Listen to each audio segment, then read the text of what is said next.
राधे राधे दोस्तों, आज सुनते हैं बुधवार की व्रत कथा। समतापूर्ण नगर में मधुसूदन नाम का एक व्यक्ति रहता था। वह बहुत ही धनवान था। मधुसूदन का विवाह बलरामपुर नगर की सुंदर लड़की संगीता से हुआ था।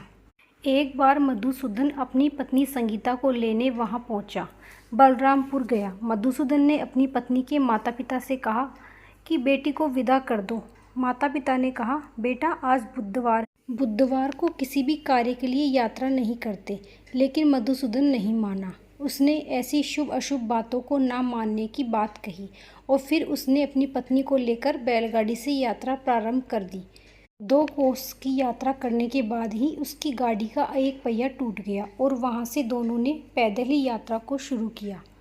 रास्ते में संगीता को प्यास लगी। मधुसूदन उसे एक पेड़ के नीचे बैठाकर जल लेने। थोड़ी देर बाद जब मधुसूदन जल लेकर वापस आया तो वह बहुत हैरान हो गया, क्योंकि उसकी पत्नी के पास उसकी ही शकल सूरत का एक दूसरा व्यक्ति बैठा था।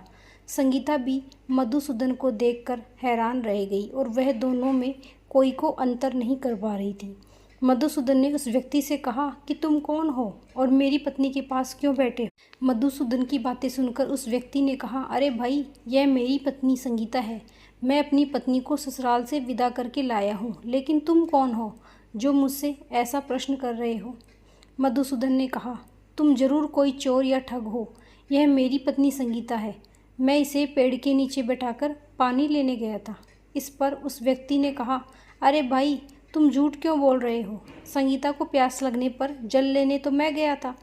मैंने तो जल लाकर अपनी पत्नी को पिला भी दिया। अब तुम चुपचाप यहाँ से चलते बनो, नहीं तो मैं किसी सिपाही को बुलाकर तुम्हें पकड़वा दूंगा। दोनों एक दूसरे से लड़ने लगे। उन्हें लड़ता देखकर बहुत से लोग वहाँ इकट्ठा हो गए। नगर के कुछ सिपाही उन दोनों को पकड़कर राजा के पास ले गए और उनकी सारी कहानी सुनाकर राजा भी कोई निर्णय नहीं कर पाए। संगीता भी उन दोनों में से अपने वास्तविक पति को नहीं पहचान रही थी। राजा ने दोनों को कारागार में डालने के लिए कहा। राजा के फैसले पर असली मधुसूदन भयभीत हो उठा।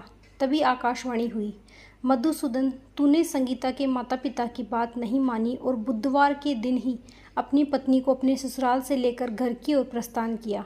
यह सब भगवान बुद्धदेव का प्रकोप है। मधुसूदन ने भगवान बुद्धदेव से प्रार्थना की कि हे भगवान, मुझे क्षमा करें। मुझसे बहुत बड़ी गलती हो गई। मैं कभी भी ऐसा नहीं करूँगा। मधुसूदन के प्रार्थना करने से भगवान बुद्धदेव ने उसे क्षमा कर दिया और तभी दूसरा व्यक्ति राजा के सामने से गायब हो गया। राजा और दूसरे लोग इस चमत्कार को देखकर हैरान रह गए।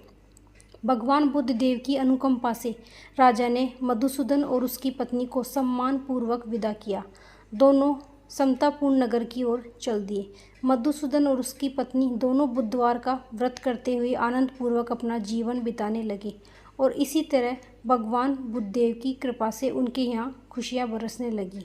और इसी तरह जो भी विधिवत बुधवार का व्रत करके कथा सुनते हैं, भगवान बुद्धदेव उनकी सभी कष्टों को दूर करते हैं।